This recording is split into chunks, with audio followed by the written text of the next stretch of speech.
somaliland markii diyaaraduhu duqeynayeen ee khaliij alcarab laga soo tarxiilayay ee ina dafle iyo cawad cashara ay qorayeen iyo cabdiraxmaan gulwade buuggii la odhan jiray the hidden secret the hidden Jewish the hidden black Jewish in Horn of Africa yuhuudda madowga qarsoona geeska Afrika markii la odhanayay maxaa la qorayay buugga ee loo qaybinayay sirdoonadii masaarida ninkii haystay la odhan jiray Amar Sulaiman sirdoonkii maxaa ahayd dalka Ciraaq ninkii haystay la odhan jiray Ciisadiin Ibrahim Atawri ninkii la odhan jiray Ibrahim Sunusi Libiya joogay sirdoonka haystay markii loo qaybinayay miyaanay muslim ahayn dadka reer Somaliland midooda la xalaashanay markii loo soo kiraysanayay diyaaradaha maxaa calooshood shaqaystayaasha South Africaanka miyaanay muslim ahayn markii khaliijka oo dhan laga soo tarxiilayay ee berbera boqolka loogu toogarayay dadka la soo tarxiilo miyaanay muslim ahayn maxay islaamku uga hadli waayeen marka arigooda maxaa ahayd kii cid ugu xogay arigooda maxaa ahayd maxjarada uga samaysanaya Djibouti maxaa ahayd wadamada khaliijka la oranayo noo xidha annaga ay soo dhoofinayna dekadooda la blockaraynay miyaanay islaam ahayn dawooyinkii COVID-ka caalamku iyo WHO loogu soo deeqay markay Muqdisho marayeen marka Muqdisho konteeneradooda lagu shubanayay ay ku dhacayeen dadkeenuna xabaalaha 10 loogu aasay miyaanay dadka reer Somaliland muslim ahayn ya dadka reer Somaliland imika marka maydkoodii visa lagu soo rogay talaagada ku jiray naxashka miyaanay muslim ahayn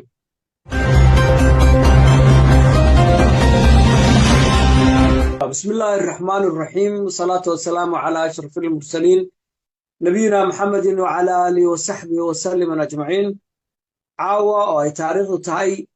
شنيا لباتن كبيش كوباد لبضا كونيا لحيا لباتن waxaan doonayaa inaan halkan kaga jawaabo fursadan oo siiyay page-kaad ka balaaran ama shabakada maxaa wararka ee Arabsiya News inaan kaga jawaabo runtii hadal la yaab lahaa oo uu jeediyay wadaadka reer Somaliland ee la yiraahdo Sheekh Mustafa Xaaji Ismaaciil Haruun runtii wadaadkaas oo ay indhaweyd ku muusanaabeen kooxaha anti Somaliland ka ah Soomaaliya wadaadada oo ah ee uu ka mid yahay ninka la yiraahdo Sheekh Cali Wajiis iyo ninka la yiraahdo Cabdi Xirsi maxaa ahayd Mareykanka ka cararay ee markii dambe Canada cararka ku galay imkana Nairobi jooga ee ku eedeysan sexual abuse ka la yiraahdo Cabdi Xirsi aad u isticmaala baraha bulshada iyo kooxo kale badan oo Soomaaliya ka soo jeeda oo cadawga Somaliland hiba ay ku muusanaabeen inuu ka soo horjeesto qadiyada madax banaanida iyo aqoonsiga Jamhuuriyadda Somaliland ay ka heshay dalka Israa'iil 26 bishii 12 2025 runtii arintaasi waxay ahayd arrin nasiib darro ah waxaad moodaa shiikhaas ninka odayga in la soo riday ama la soo isticmaalay oo maxaa la yiri dalkaaga iyo dadkaaga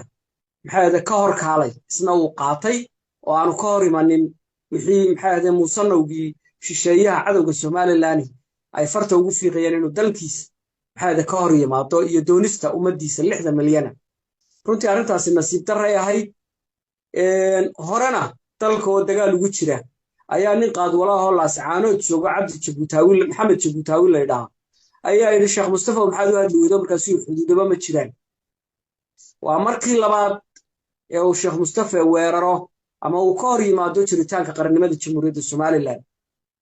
runtii uu qarsan jiray isaga iyo kooxo badan oo la guruubi laakiin waxaad moodaa imika dadka Jamhuuriyadda Somaliland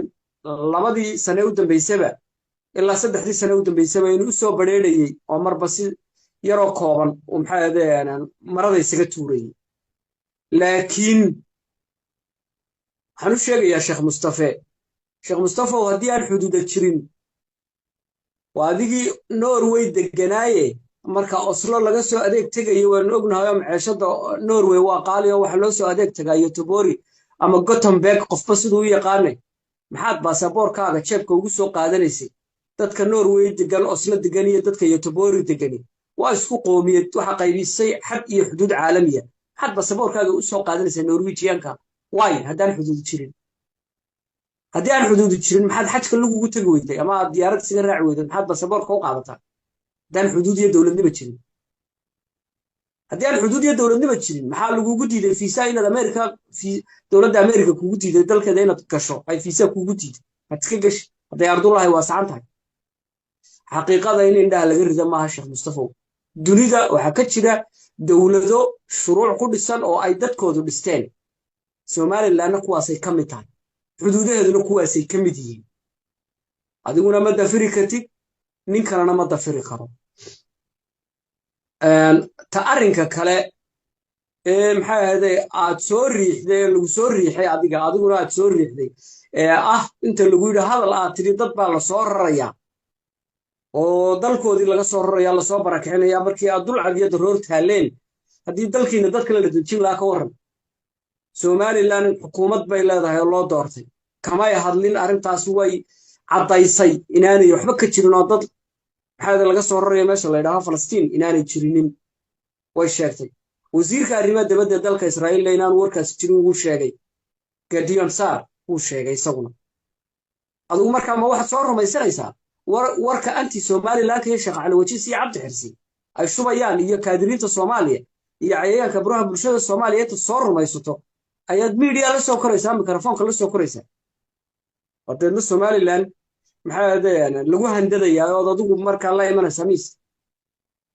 ta aad leedahay haddii dadkiina dal la dejin lahaa ka warrama dadka iyaga dad waa la dejin lahaa waanay joogeen waanu ka adkaanay waqtigaana ka hiliyey markaasay dalalkoodii iyo deegaanadoodii ku noqdeen adiguna waad ogtahay aniguna waan ogahay kuwii la doonayay in la dejiyaana way ogyihiin sheekh mustafa nabadda Somaliland ka jirta ee aan cidina ku caawin wadaadaduna aanay waxba ka geysan waliba tiimkiina ictisaamiga ahay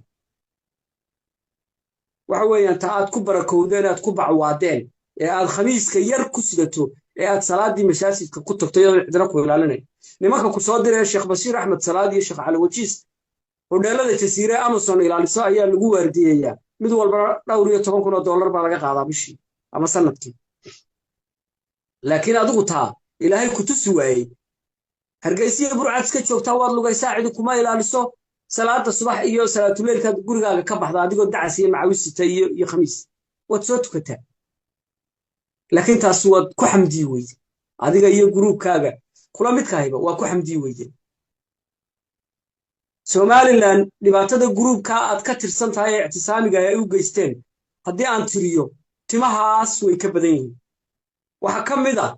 ka horimaadkii dastuurka ansixintiisa ka hor timaadeen ee dirqiga lagu ansixiyay ee aad meel walba ka qaylinayeen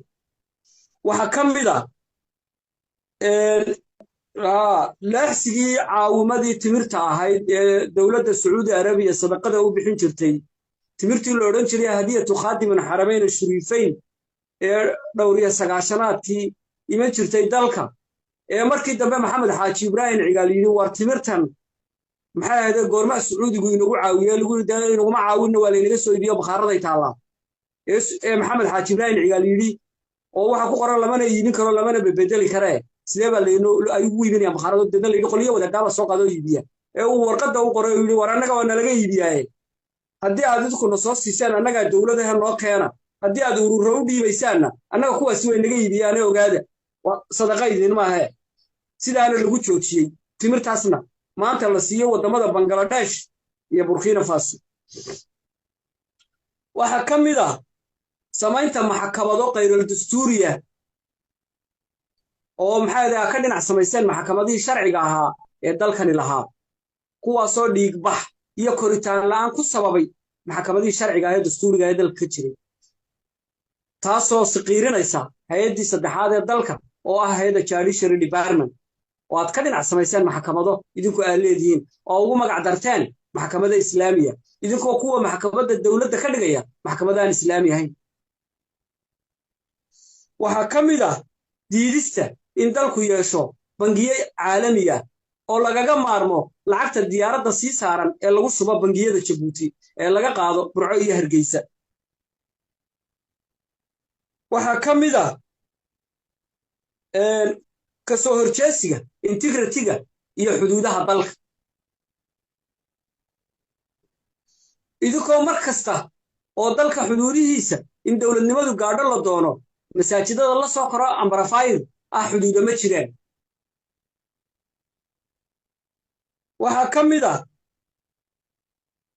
waxa kamid ah ka soo horjeesiga aqoonsiga ma jiro dukaan ama guri ama xafiis ama maktabad laga bixiyo ictiraaf islaamiga ictiraafku waa go'aan siyaasi ah oo international loo bixiyo oo dawladuhu bixiyaan dawlado kalena siiyaan balse idinku taa waxaad ka dhigteen sidii cuntadoo ee la odhan jiray xalaal iyo xaaraan waa idinkaa ka qaylinaya ictiraafkii jamhuuriyadda somalilan ay ka heshay dalka israel somalilan dhibaatada ku haysaan timaha way ka badantay wuxuu yidhi ninkii gabiyey hal godlani gujada yuusuf oo way ka gubataaye way gaagaxdaa lagama helo gobada caanada goroflagadka iyo lowyaday kugu garaacdaaye haddii eebba igu kaa galladay ha iska kay guri nf is nf dhibaatada shacabka somalilan iyo dowladnimadooda ku hayseen way soo kartay waxay taagan yihiin iminka iyagoo intaasoo sannadood idin eegayay oo indhaha idinka eegayay oo madooba oo midlaa waxay taagan yihiin nf is nf waktigii gacanta laydinka qaban lahaa ummadda reer somalilan dhibaatada ku haysaan ayaa la gaadhay waxyaabaha aan marnaba la qaadan karin waxaa ka mid ah in nidaamka dowladnimada dalkan aa ku tihiin dhibaato way jiraan culimooyin wanaagsan oo sharfan oo qolada ahlusunna waljamaaca ka mid tahay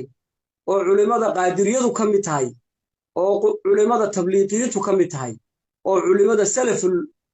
jadiidiya la yidhaahdo ay ka mid yihiin oo dalkooda iyo dadkooda la dareena way jiraan kuwa waan u mahadnaqayaa dadka reer somalilan markii diyaaraduhu duqaynayeen ee khaliij alcarab laga soo tarxiilayay ee ina dafle iyo cawad cashara ay qorayeen iyo cabdiraxmaan gulwade buuggii la odhan jiray the hidden secret the hidden black Jews in Horn of Africa yuhuudda madowga qarsoona geeska afrika markii la odhanayay maxaa la qorayay buugga ee loo qaybinayay sirdoonnadii masaarida ninkii haystay la odhan jiray camar sulaymaan sirdoonkii maxaa ahayd dalka ciraaq ninkii haystay la odhan jiray ciisadiin ibraahim atawri ninkii la odhan jiray ibraahim sunuusiya liibiya joogay ee sirdoonka haystay markii loo qaybinayay miyaanay muslim ahayn dadka reer somalilan markii dhiiggooda la xalaashanayay markii loo soo kiraysanayay diyaaradaha maxaa calooshooda shaqaystayaasha South Africaanka miyaanay muslim ahayn markii khaliijka oo dhan laga soo tarxiilayay ee berbera boqolka loogu tooganayay dadka la soo tarxiilo miyaanay muslim ahayn maxay islaamku uga hadli waayeen marka arigooda maxaa ahayd kii cid ugu xogay arigooda maxaa ahayd maxjarada uga samaysanaya Djibouti maxaa ahayd wadamada khaliijka la odhanayo noo xidha annaga idin soo dhoofinayna dekadooda la blockranay miyaanay islaam ahayn dawooyinkii covid-ka caalamku iyo WHO loogu soo deeqay markay muqdisho marayeen marka muqdisho konteenaradooda lagu shubanayay ay ku dhacayeen dadkeenuna xabaalaha 10 loogu aasay miyaanay dadka reer somalilan muslim ahayn ya dadka reer somalilan imika marka maydkoodii visa lagu soo rogay talaagada ku jiray naxashka miyaanay muslim ahayn ma waa muslim ina cabdullah xasan baa waxa jiray nin maxaa ahaydeen ay aad colo ahaayeenoo maxaa ahayd reer sanaag bariya oo warsangeliya oo ay aad colo ahaayeen maalintii dambe ninkii daraawiishtu qabatay ina cabdullah xasan baa loo keenay dabadeedna qoladii jirdilku maxaa ahayd u gudbiyey departmentii torture maxaa ahayd unit ayuu u gudbiyey qoladii jirdilka soo jirdishay qolada jirdilka waxa ku jiray niman ilkaha loo qoray dadka qanqaniina ninkii baa la soo inta fig loo xidho la soo garaacay baa qoladii qanqaniinaysana soo qanqaniintay ninkii oo meel walba dhiigayso oo meel walba la goostay qaniyo la goostay baa loo keenay cabdullah xasan wuxuu yiri waryaha intii sidan lagu galayay maxaad u qaylin weydo waryaha muslina ayuu odhan weyday ninkii baa wuxuu yiri oo muslimku kii cunayay soo maaha muslimku kii cunayay soo muslim ma ahayn maxaan idhaahdaa maxaan yaa muslimana kii cunayaba muslim buu ahaa dadka reer somaliland muslim way ahaayeen laakiin kuwa cunayay ee go'doomiyey ee ugu talagalay in iyadoo Soomaaliya wadato Turki iyo Masaari iyo Chinese iyo Djibouti in maxaa ahaydeen la go'doomiyo kadibna marka dambe dagaalo lagu kiciyo kadibna gudaha loo galo kadibna inta dhalinyarada maxay ahaday la dulaysto kadibna kuwa dhalinyarada maxay inamada yaryarna lagu mudo irbada dhasha ka joojisa maxay dumarka iyo inta jilicsan iyo dalkana la qaniimaysto Soomaha kuwa islaamku soo kuwa ma uu hogaaminayo hakaan fiidaan taliya sirdoonka maxay rukudu Soomaha islaamku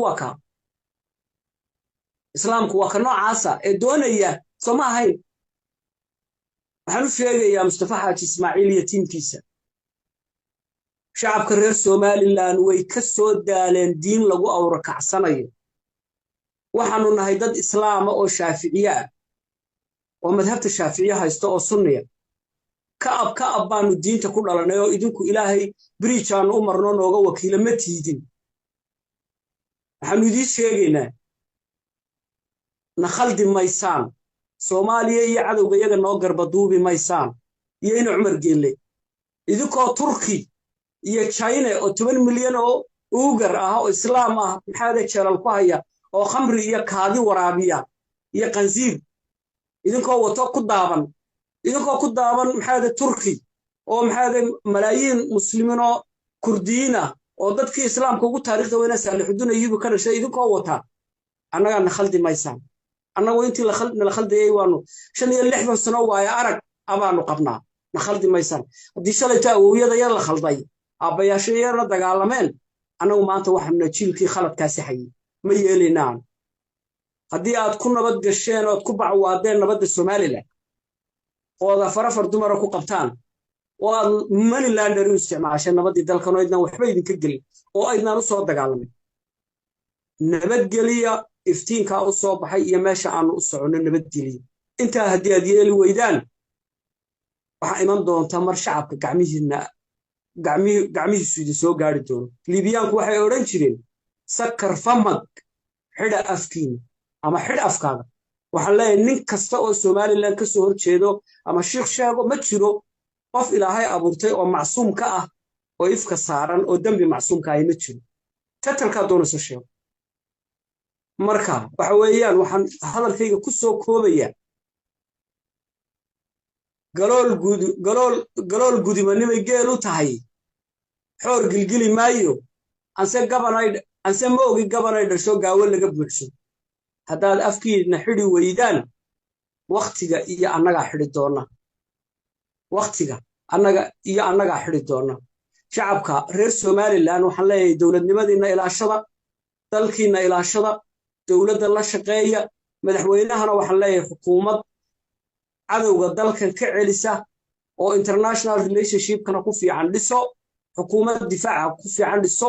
xukuumad weerarka ku fiicanna dhiso golo wasiiro oo kula dagaalgala dhiso adiga waan kugu kalsoonahay hogaamintaada waxa tahay dayaxii Balkaniska ka dhacay Ibrahim Rogova oo ka soo baxay geeska Afrika oo kale marka waxaan rajaynayaa guusha halka ay taagan tahay inay ka sii socoto nimanka waxaan leeyahay wadaadada afkiina xidha ninka afkiisa xidhi waaya xukuumadda waxaan ugu baaqayaa xeer ilaalinta hay'adda sirdoonka CID-da booliiska ma jiro no one of the law la leeyahay equal tutti waa in la soo xidhaa la soo qabtaa sharcigana la mariyaa waa idin salaamaya Somaliland ha noolaato gul iyo gobonnimo wassalaamu calaykum wa rahmatullahi wa barakatuh